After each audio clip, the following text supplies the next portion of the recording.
जी। अब हम आते हैं अगले स्टेप की तरफ। अगले स्टेप में हम क्या ले रहे हैं भाई, इज इक्वल टू एक्स क्या। अब जहाँ पे 1 था उसको हम क्या कर रहे हैं, 2 ले रहे हैं। हम चेक कर रहे हैं कि इसके अंदर क्या वैल्यू एग्जिस्ट करती है।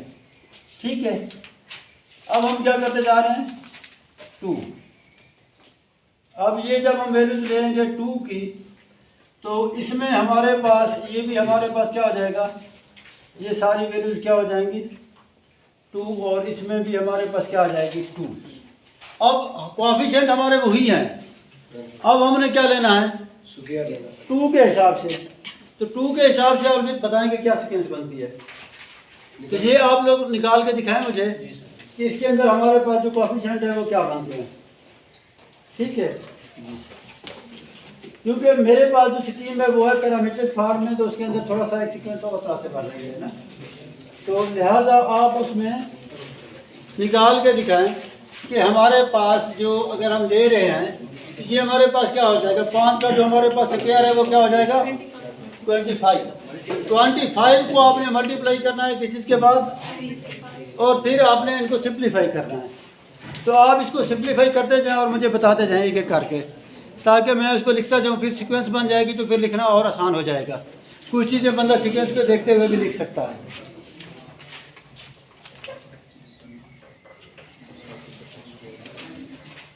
तो आप इसके अंदर ये नोट कर लें कि ये जो हमारे पास सीक्वेंस है, इसमें हम क्या ले रहे हैं, स्क्वायर ले रहे हैं, और हमारे पास a1 a2 की वैल्यूज़ क्या हैं, गिवन है।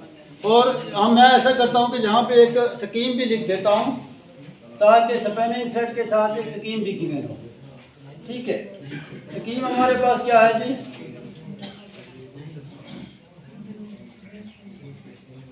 इसका जो कोएफिशिएंट हम लिखते जा रहे हैं। अब ये जो स्कीम है पैरामीट्रिक भी हो सकती है। ये जो स्कीम है इसके अंदर हम पैरामीटर भी यूज़ कर सकते हैं। ठीक है, तो ये हमारे पास बगैर पैरामीटर के भी हो सकती है।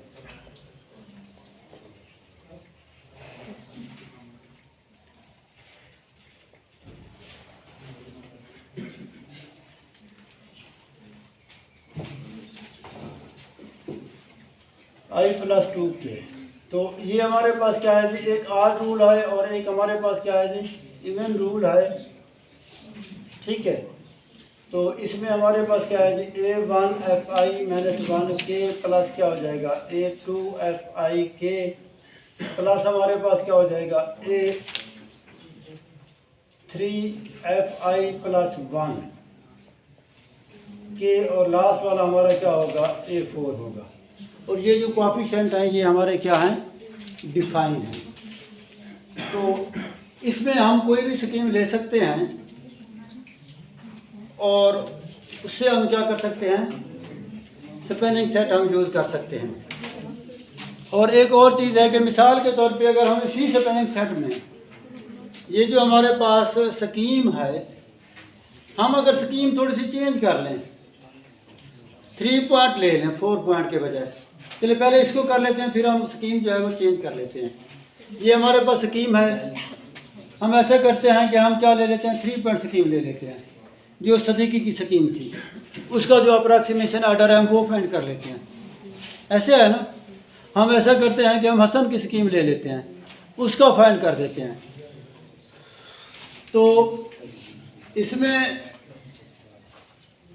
मेरे पास अगर हम हसन की स्कीम को देखें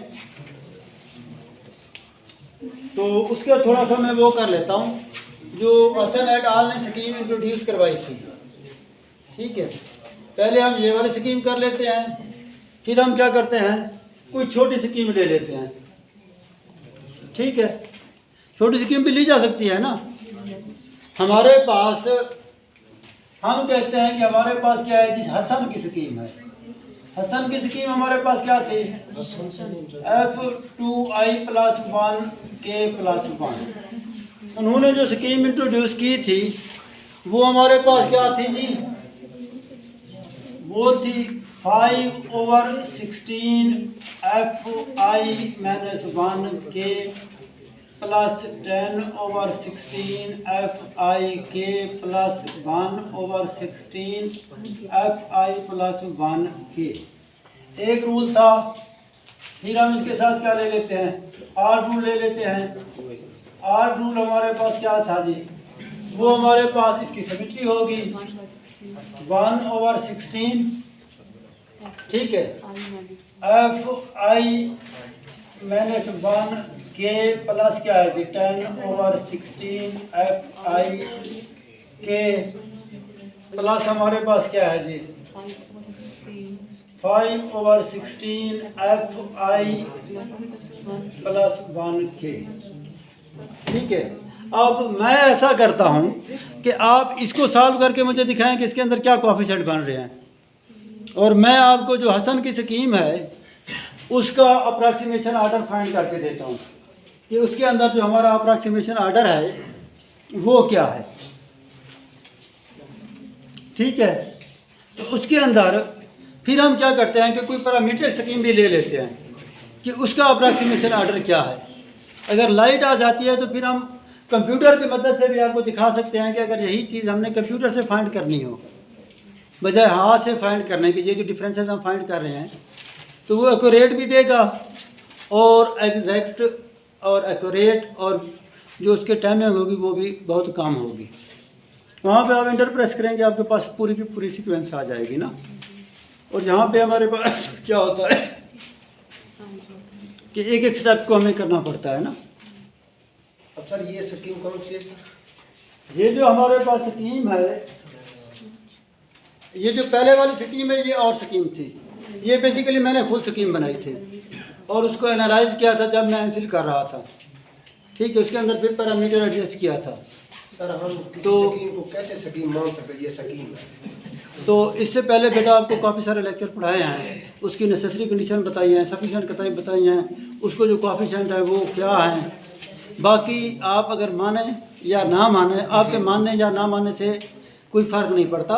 आपको थोड़ा सा देखना चाहिए, फोकस करना चाहिए हर लेक्चर के ऊपर कि सबसे पहले एक छोटी सी स्कीम हम लेके चले थे, उसकी हमने क्या कहा था, ये नेसेसरी कंडीशन है और ये सफिशेंट कंडीशन है और इसको हम इस तरीके से एनालाइज करेंगे। तो बाकी जहाँ तक मानने ना मानने का ताल्लुक है तो इसका जवाब शायद मेरे पास नहीं है। अगर कोई कहता है कि मैं नहीं मानता कि ये स्कीम है, अगर वो अपनी नेसेसरी एंड सफिशिएंट कंडीशन को सेटिस्फाई करती है तो वो सब डिवीजन स्कीम है। बेसिकली हमारे पास सब डिवीजन स्कीम क्या है, हम इनपुट देते हैं और रिफाइन आउटपुट लेते हैं। किसी लेमैन को जब हम समझाते हैं कि हमारे पास एक इनपुट है, अब उसको हमने क्या करना है, रिफाइन करना है। प्रैक्टिकली भी लास्ट टाइम में हमने एक लेवल का रिज़ल्ट आप लोगों को हाथ से निकलवाया था और बाकी कंप्यूटर से निकाल के दिए थे कि ये फर्स्ट लेवल का रिज़ल्ट है, ये सेकंड लेवल का रिज़ल्ट है, ये थर्ड लेवल का रिज़ल्ट है। जो उसकी फंक्शनिंग है वो किसी चीज़ को स्मूथ करना है। उसमें हमने फिर उसकी टाइप्स बताई थी, बाइनरी, टर्नरी, और फिर उनकी थी नेसेसरी कंडीशन। जब भी आप कोई भी उसका रूल बनाते हैं तो अफाइन कॉम्बिनेशन हमने यूज़ किया था, अगर आपको यूज़ हो पता हो तो शायद याद हो। अफाइन कॉम्बिनेशन हो सकता है, मुझे तो लगता है कि भूल गया हो आपको, मुझे लग ऐसे रहा है कि अभी आपको नहीं आइडिया कि अफाइन कॉम्बिनेशन क्या था। इसकी जो नेसेसरी कंडीशन थी वो क्या थी, सफिशेंट कंडीशन जो थी वो क्या थी, याद है? नेसेसरी कंडीशन ये थी कि जो हमारे पास हर रूल का जो सम है वो 1 के बराबर है, ठीक है। और जो सफिशेंट कंडीशन थी, हम उसके मास के अंदर जब हम -1 पुट करते थे जवाब क्या आता था 0, और जब हम उसके अंदर 1 पुट करते थे 2 आता था, ठीक है ना। 2 कंडीशन थी, एक नेसेसरी कंडीशन थी, एक सफिशेंट कंडीशन थी, ठीक है। अगर कोई स्कीम इनको सेटिस्फाई करती है, नेसेसरी और सफिशेंट कंडीशन को, वो सब डिवीजन स्कीम कहलाती है। नहीं सर, तो पहले सपोज करते हैं जो ऊपर लिखी हुई है हर पेपर में, पहले यही से स्टार्ट होता है किसी से ये जो स्कीम ऊपर बनी हुई। डेफिनेटली आप अपने अगर टाइटल को देखेंगे कि उसमें आप कोई एक स्कीम कंसल्ट कर रहा है 3 पॉइंट, कोई जनरलाइज स्कीम दे रहा होता है, ठीक है, कोई बैटरी दे रहा होता है तो कोई टर्नरी दे रहा होता है, और उसकी फिर वो प्रॉपर्टीज़ को डिस्कस कर रहे होते हैं। जो मेन चीज़ उस टाइटल के अंदर अगर आप देखें तो वो सब डिवीजन स्कीम होती है।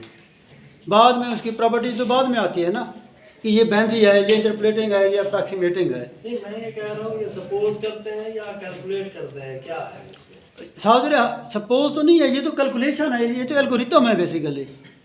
कैसे बनते हैं, किस तरह बनते हैं, इसके अंदर सपोजिशन नहीं है। ये जब हमने इसको 4 पॉइंट कह दिया ना, तो ये सपोज नहीं है, ये 4 पॉइंट स्कीम बन गई है। अब 4 पॉइंट स्कीम मेरी जो है उसके कोएफिशिएंट ये है, किसी और की स्कीम के जो कोएफिशिएंट क्वान वाले जो थे वो मेरे ख्याल में डिफरेंट थे। वो भी आप लोगों ने शायद किसी ने लिखे हुए थे क्वान के, थोड़ी देर पहले मुझे किसी बच्चे ने दिखाए थे। आपने दिखाए थे क्वान के, तो अवैस ने दिखाए थे। तो उसमें होंगे 4 पॉइंट, हम उनका भी 1 के बराबर होगा। तो आपके पास है क्वान की स्कीम? नहीं यार, 3 पॉइंट है, 4 है। अब ये 3 पॉइंट है, इससे पहले ये जो हम डिस्कस कर रहे थे 4 पॉइंट डिस्कस कर रहे थे। अब हमने ये कहा था कि 4 पॉइंट जो है इसी तरीके से आप फाइंड कर लेंगे। हम ऐसा करते हैं कि स्कीम चेंज कर लेते हैं। हमने ले लिया 3 पॉइंट स्कीम।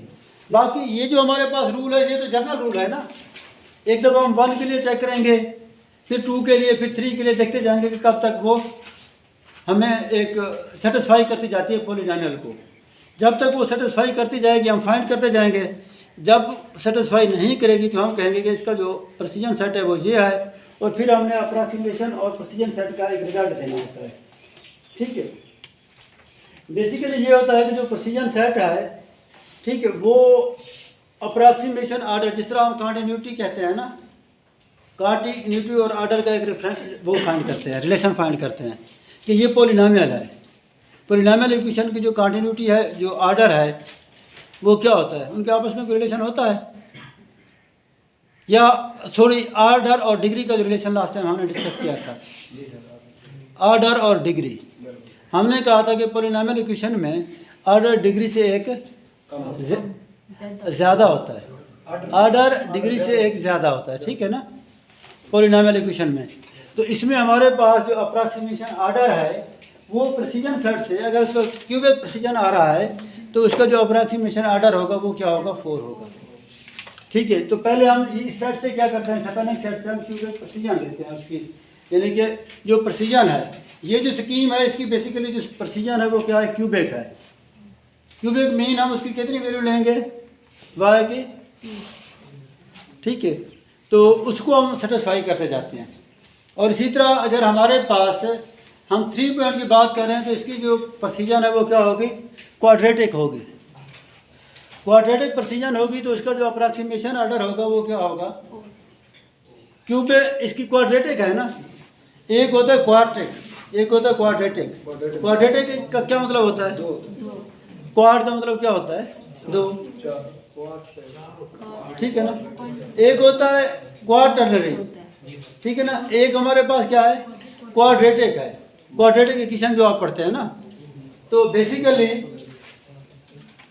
इसमें हम फिर टर्म दूसरी यूज़ करते हैं, बाइनरी, टर्नरी, और इस तरह से हम उसको यूज़ करते जाते हैं।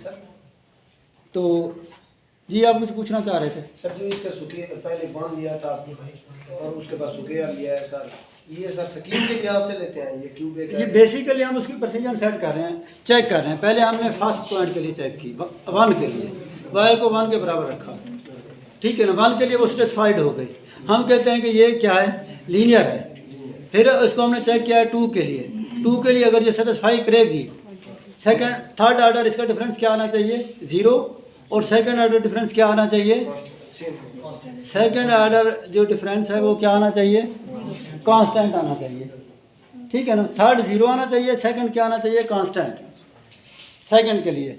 और जब हम क्यूबिक प्रेसिजन लेंगे तो इसमें हमारे पास क्या होगा, थर्ड ऑर्डर जो है वो क्या आना चाहिए, कांस्टेंट, और जो फोर्थ ऑर्डर है वो क्या आना चाहिए, 0। तो इसमें हम अब आ रहे थे किसकी तरफ, जब हम बात करेंगे 3 पॉइंट की तो हम एक पॉइंट इधर से स्किप कर लेते हैं, क्योंकि इसके पास हमारे पास जो पॉइंट होंगे ना, A1 A2 3 हो जाएंगे ना, और एक पॉइंट हम अपने स्पेनिंग सेट में उधर से ले लेंगे।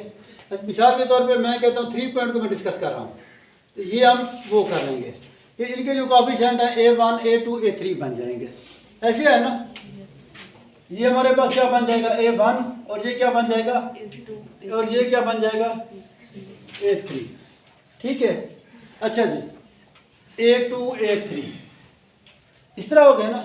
और इसी तरह सारे कोएफिशिएंट हम चेंज कर लेंगे, इसी के अंदर। एक तो ये होगा कि जो हमारी स्कीम है उसमें हमारे पास क्या आ जाएगा, जो स्कीम हमारी थी ये वाला पॉइंट भी हमारा क्या हो जाएगा, चेंज हो जाएगा।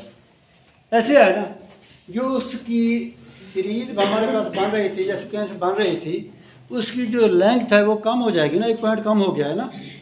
अच्छा, इसमें हम अगर 1 के लिए चेक करते हैं, ठीक है, सर पॉइंट कम हो जाएगा ना, 4 भी तो कम हो जाएगा। ये पॉइंट है, अब इनको हम कंसीडर नहीं कर रहे। जब हम 3 पे बात आ गई तो ये वाले पॉइंट तो हमारे 3 के थे ना, अब हमारे सामने पॉइंट आ गए हैं। नहीं A1 A2 A3 ये सपोज वो तो जर्नल है ना, देखिए ना हमारे पास स्कीम है 3 पॉइंट। अब इसमें हमारे पास जब हम कुछ स्कीम की जर्नल फॉर्म देते हैं, एक हमारे पास है ना उसके अंदर हमने एक्सटेंशन दे दिए हैं, एक हमने उसकी जर्नल फॉर्म दे दी है, ठीक है ना। हम कहते हैं कि जी हमारे पास क्या है जी, इसमें हमने क्या कहा हुआ था थोड़ी देर पहले कि हमारे पास हम इसको इस तरह भी लिख सकते हैं कि इसके जो कोएफिशिएंट थे हम कहते हैं कि A1 i-1 के प्लस क्या होगा A2 fi के प्लस A3, ठीक है, fi के प्लस 1, ये आ गया। अब ये देख रहे हैं ना, अब ये जो हमारे पास है ये हमारे पास एक रूल बन गया, दूसरा हमारे पास क्या होगा A3, इस तरह लिख लेंगे ना i-1, ये जनरल फॉर्म है, समझ आ रही है। ये बेसिकली हमारे पास क्या है जी, जनरल फॉर्म है। अब इसमें ये एक आड रूल है कि इवन रूल है, इसमें हमने कोएफिशिएंट दे दिए हैं, A1 A2 दे दिए हैं, ये उसकी क्या है जनरल फॉर्म है। अब हम इसमें A1 देखेंगे तो हमारे पास क्या है जी 5/16 है, और जो A2 है वो क्या है 10/16 है, या हम इसको 5/8 भी कह सकते हैं, और ये हमारे पास क्या है जी 1/16 है। अब हमने क्या करना है, A1 था तो ये हमारे पास बेसिकली जब हम इसका y फाइंड करेंगे तो A1 हमारे पास क्या है 5/16, ये क्या हो जाएगा 5 को 3 से मल्टीप्लाई करेंगे तो क्या हो जाएगा, ठीक है ना। पहले तो स्क्वायर तो अगले स्टेप में हम लेंगे ना, हम जस्ट 1 के लिए चेक कर रहे हैं। सर ये जो पॉइंट आपने लिए -5 -3 -1 शुरू में आपने लिखे थे, ये फिर कहाँ से आए? कौन से, ये तो हमने स्पेलिंग सेट लिया था, टाइम पे आता है ना, आपको पता होता कि सबसे पहले हमने एक स्पेलिंग सेट इंट्रोड्यूस करवाया था, ठीक है ना। वो खुद से मसला टाइम का है, वो जब हम अप्रोक्सीमेशन ऑर्डर लेते हैं तो उसके लिए सबसे पहले जो टर्म एंड कंडीशन है वो एक 8 टर्म का एक सेट लेते हैं, सीरीज बनाते हैं, उसको नाम देते हैं स्पेलिंग सेट का। उस स्पेलिंग सेट से इसका रिलेशन फाइंड करते हैं, समझ आ रही है ना। ये तो समझ आ रही है, वो सपोज करेंगे या किसी फार्मूले से लेंगे? कौन सा, जिस तरह आपके पास स्कीम है ना, जी सर, वो आपके पास सपोज है, ये समझे कि जो स्पेलिंग सेट है उसके अंदर एक पूरी सीरीज है, उसके अंदर क्या है जी 8 एंट्रीज है, उसमें वो odd फिक्स number है, लेंगे सर, वो फिक्स है, ऑड नंबर लेंगे मतलब, ठीक है ना, 8 नंबर, उनके अंदर नेगेटिव और पॉजिटिव दोनों कंबाइन हम करते हैं, वो हमारे क्या है फिक्स है। अब हमने ये देखना है कि हमारी जो स्कीम है उसकी जो सीरीज है वो कितने पॉइंट के ऊपर है, उसके मुताबिक हम उसको एडजस्ट करना है। अब 4 पॉइंट थी तो हमने एक और पॉइंट उसमें ऐड कर दिया था, 5 लेंगे तो एक और ऐड हो जाएगा, तो वो मैंने 7 से 7 तक चले जाएंगे। अगर हमारे पास एक और स्कीम हम लेंगे 6 पे तो हमारे क्या होगी 9 से 9 तक उसका स्पेलिंग सेट बनेगा, ठीक है ना। अब हर स्कीम जो है उसका जो स्पेलिंग सेट है ना, हम मिसाल के तौर पे सबसे छोटी स्कीम लेते हैं 2 पॉइंट, इसको हम कहते हैं सेकंड, उसके लिए हमारा जो स्पेलिंग सेट होगा वो क्या होगा, उसकी जो होगी वो क्या हम लेंगे -1 से 1 तक, ऐसे है ना। अच्छा फिर इसमें सर नीचे 16 लेना जरूरी अच्छा, है, 8 4 ये कोई और नहीं ले सकते क्या हमने बनाना तो माना है ना इसको सम कोई भी स्कीम हो सकती है, आपको बताया था कि कोई सेकंड स्कीम है, नहीं सॉरी जो 4 पॉइंट हमारे पास वहां जब डिस्कस कर रहे थे उसके अंदर 1/28 डिनोमिनेटर में है, ऐसे नहीं है जी सर। अगर मुझे बता दें ये वो सपोज कर लेंगे, फिर मैं ये कह रहा हूँ सर, जो भी स्कीम गिवन होगी उसका आपने अप्रोक्सीमेशन ऑर्डर देना है ना। अब आपको 3 पॉइंट स्कीम गिवन है हसन की, अच्छा थोड़ी देर बाद मैं कहता हूँ आप सदी की वाली ले लें, कल मैं कह देता हूँ अपमान की ले लें। अब वो सिर्फ 3 पॉइंट का मतलब एक स्कीम नहीं है, उसके अंदर अंदर काफ़ी सारी स्कीम है, ठीक है। अब 4 पॉइंट के अंदर भी काफ़ी सारी हैं, ठीक है। तो अब हमारे पास ये जो स्कीम थी 4 पॉइंट, बल्कि इसके अंदर तो काफ़ी सारे, उसके ये तो टर्म नहीं आपने लिए, वैल्यू नहीं है आपके पास, अच्छा वैल्यू नहीं है, अच्छा जी। तो उसमें हमारे पास उसके अंदर काफ़ी सारे कोएफिशिएंट्स होते हैं, समझ आ रही है ना। जितनी हम स्कीम, जो स्कीम हम लेंगे उसके मुताबिक हम उसका स्पेलिंग सेट लेंगे, कहने का मतलब ये है। जिस स्कीम को भी हमने एनालाइज करना है उसके मुताबिक हम उसको चेक करेंगे। जरूरी नहीं है कि हम स्कीम जो है वो एक ही रखें, 2 रखें, 3 रखें। असल में वो लाइट ना होने की वजह से जो हमारी LED है वो नहीं है, तो उसमें थोड़ा सा ये डिफरेंस आ रहा है ना, कि जब हम स्कीम लेते हैं तो वो थोड़ा सा डिसकंटिन्यूटी लगती है बंदे को। नोट्स अगर सामने हो तो फिर वो सारी चीज़ें क्या है, कंटिन्यूअस लग रही होती हैं। इसमें हमारे पास ये क्या है, ये 3 पॉइंट, और इसी स्कीम को हम क्या करने जा रहे हैं, उसको चेक करते हैं, इसका स्पेलिंग सेट लेके हम इसका प्रेसिजन चेक कर रहे हैं। जब हम इसकी प्रेसिजन हम चेक करेंगे तो हमारे पास जो पहले अब इसका कोएफिशिएंट A1 हमने ले लिया, अब ये क्या है, -3 है और इसकी पावर क्या है, 1 है, तो ये क्या हो जाएगा 15/1 प्लस हमारे पास क्या हो जाएगा, ये 10 है, -10/16 प्लस क्या हो जाएगा 1/16। इन सब को जब हम ऐड करेंगे तो हमारे पास क्या बनेगा, एक हमारे पास वैल्यू थी -15/16 माइनस क्या है 10 प्लस 1, ये माइनस का क्या बनता है 24/16। तो इसको हम क्या कह सकते हैं कि ये -3/2 ऐसे आएगी ना। अगर हम सिंप्लीफाई कर लेंगे तो रिजल्ट क्या आएगा -3/2। अब नेक्स्ट टाइम क्या लेंगे, नेक्स्ट टाइम इसको ले लेंगे। ये हमारे पास क्या है जी, A3 है, A3 क्या है -3/9 है ना, -3, फिर हमारे पास क्या है जी, यहाँ पे तो -10 है ना, ऐसे है ना, फिर प्लस क्या है 5। अच्छा तो ये क्या बन जाएगा, -8 तो इसको हम इस तरह लिख सकते हैं, ठीक है। अच्छा फिर उसके बाद हमारे पास क्या बनेगा 1/2 3/2, ये हमारे पास क्या आ गया y, ठीक है। अब हम इनका क्या लेंगे, फर्स्ट डिफरेंस लेंगे। फर्स्ट डिफरेंस हमारे पास क्या आएगा, ये y है तो ये हमारे पास जो डेल y है वो किसके बराबर होगा, इसके इस तरफ हम क्या लिखते हैं, ये वाली चीज़ें इन्वर्टेड कॉमास में लिखते हैं, क्योंकि इसके आगे भी वो कोएफिशिएंट दोबारा रिपीट हो रहे होते हैं, तो हम अपनी सहूलत की खातिर वो वाला पोर्शन ही कंसीडर करते हैं जिससे हमने रिजल्ट लेना होता है। तो इसमें हमारे पास क्या हो जाएगा 1 1 1, ठीक है। अब इसका डेल स्क्वायर y क्या है 0 है, तो इसका मतलब ये है कि फर्स्ट स्टेप के लिए ये क्या हो गया, सेटिस्फाइड हो गया। अब हम क्या करते हैं, सेकंड स्टेप के लिए आते हैं। सर अब फर्स्ट के लिए सेटिस्फाई हो गया, सेकंड के लिए जरूरी है सर वो सेटिस्फाई होगा, नहीं जरूरी तो नहीं है ना, वही तो बात कर रहा हूँ कि लीनियर है अप्रॉक्सीमेशन ऑर्डर। अब आगे देखते हैं कि वो क्या बनता है। कुछ स्कीम ऐसी हो सकता है उनका ना बनता हो, प्रेसिजन सेट ही ना निकलता हो, ठीक है, जरूरी तो नहीं है ना। सर यहाँ पर आपने स्पेलिंग सेट के लिए आर इंक्रीज -3 लिया है, इसी जगह पर +3 ले सकते हैं।